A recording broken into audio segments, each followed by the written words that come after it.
Jöregelt kívánok. Hogy vagy? Jó? Yes, I survived the night. Okay.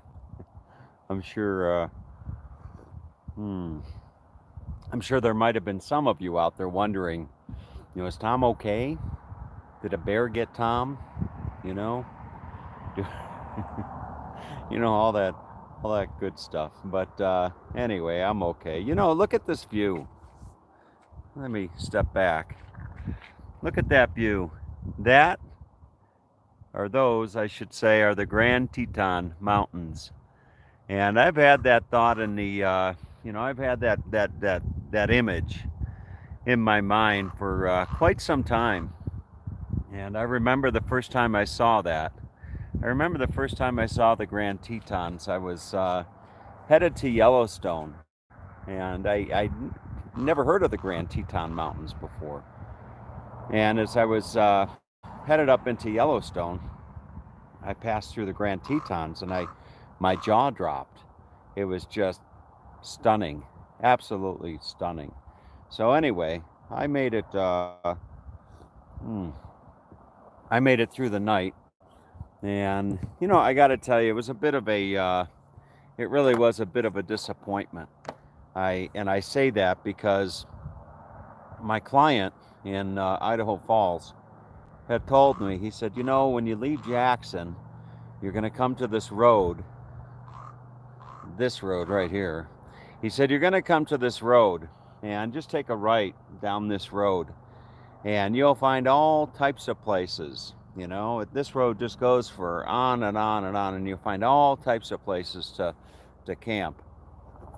And I did, and it was. I see we got the chat going early here, but anyway, it was morning, Tommy. Okay, good morning.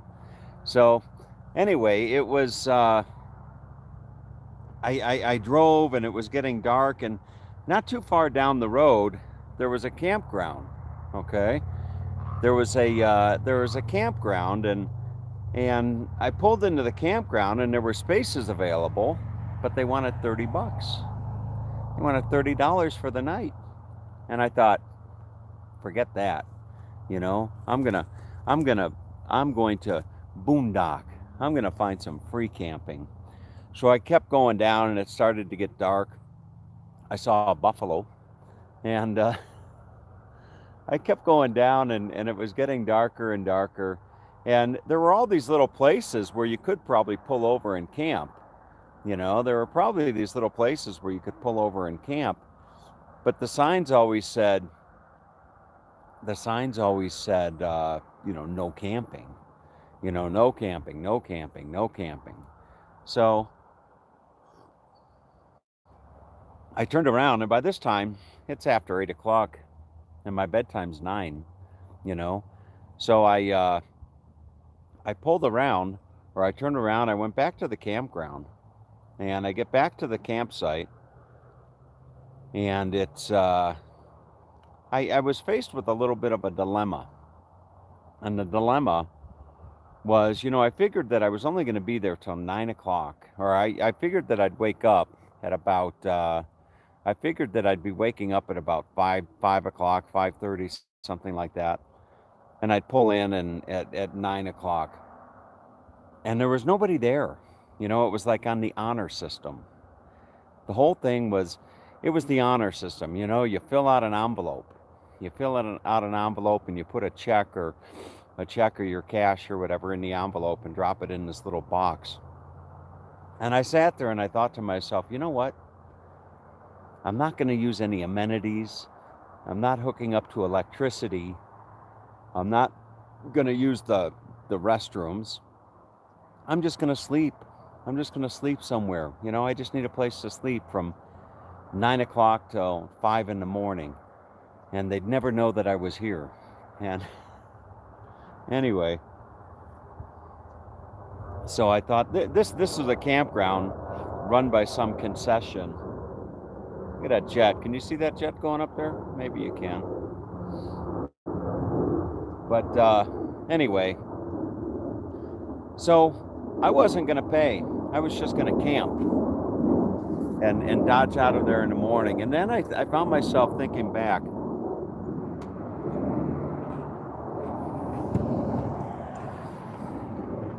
I found myself thinking back to the one of the quotes that I love, and it's "The pillow knows the truth."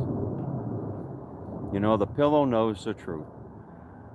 At the end of the day, you're alone with your thoughts and your pillow, and basically meaning that, as I understand the saying, "The pillow knows the truth." You know, the these comments, the comments on the video distract me a little bit, but as I understand that, you know, at the end of the day, you know, you've got a moral compass within you. You know, your conscience is your moral compass, and your moral compass always points in the direction, you know, of right as opposed to wrong. And not paying for the campsite last night would have been wrong. It would have been wrong. And you know, people go through life, perhaps some of you do as well. People go through life and they tend to justify their rights. No, they justify their wrongs. And how does that, hang on a moment. They justify their wrongs and they acknowledge their rights, you know? So justification, you know, justification of the wrong would have been, well, I'm only going to be here for, you know, 5 or 6 hours, you know? I'm not really going to use anything, you know, so you're justifying it. People go through life all the time justifying things that they know are wrong, but they find justifications for doing those things that are wrong. And I've always you know, I've always noticed that with people. People justify their wrongs and they acknowledge their rights. So anyway, I ended up paying the $30. And I thought to myself, it's not going to break me. You know, $30 is not going to break me, considering that I've been traveling, you know, I've been traveling now for 2.5 months, and I think all total I've spent about $78.50 on camping, you know, something like that, which isn't bad. I think if you break down $78.50 over 2.5 months, I'm not sure what that comes out to a day, but, you know, anyway, so,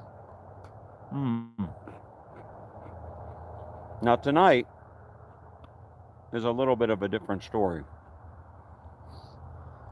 Today I'm going to a place called Dubois, Dubois.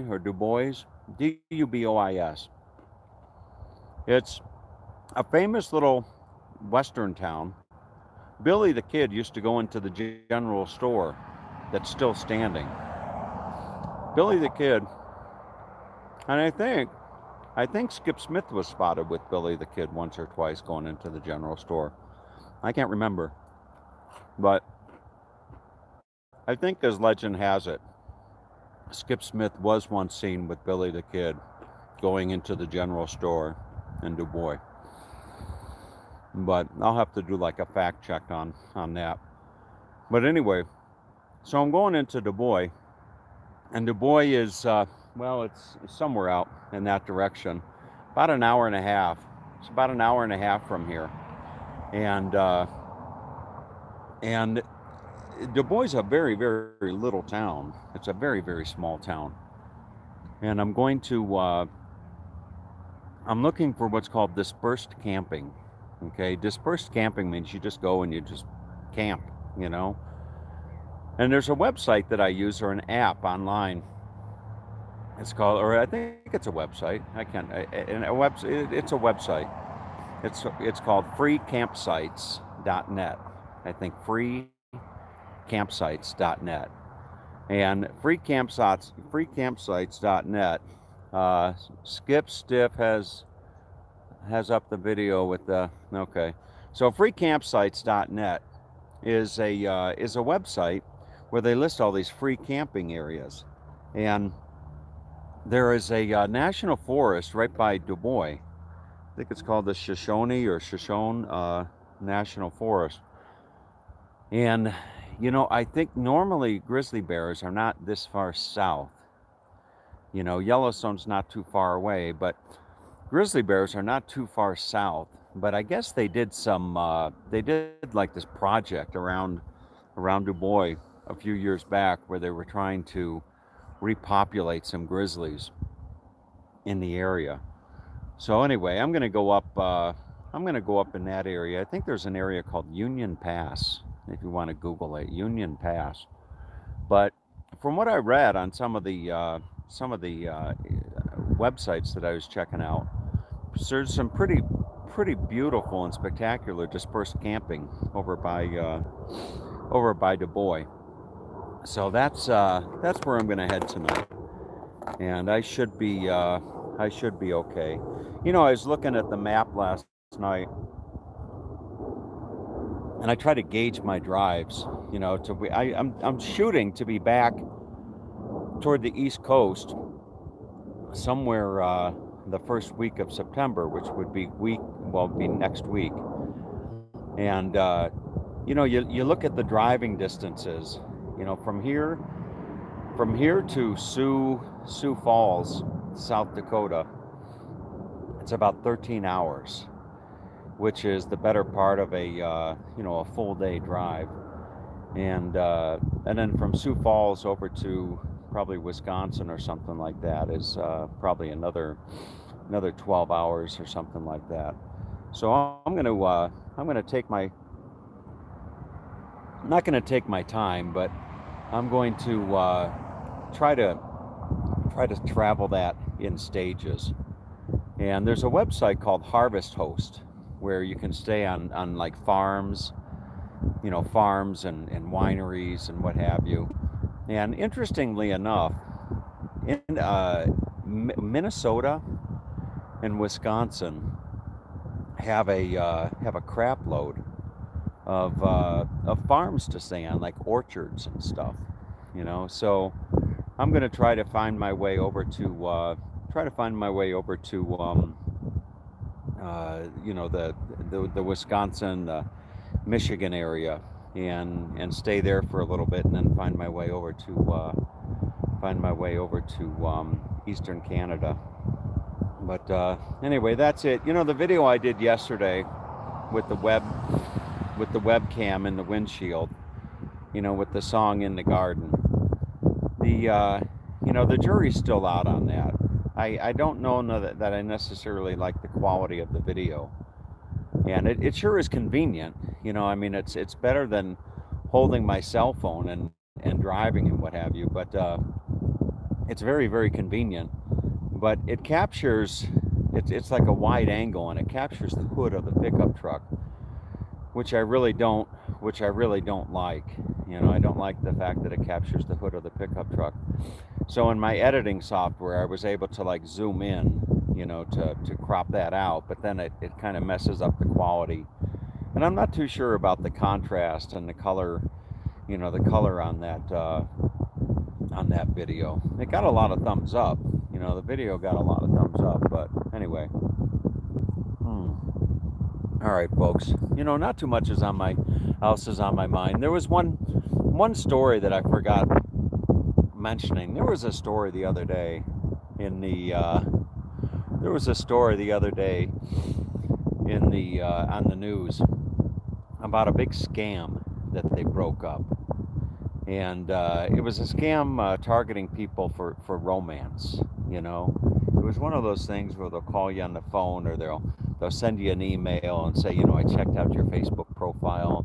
You're the exact type of woman I'm looking for, or you know, or young girls. You know, these are all you know, these are all Nigerian men, mind you.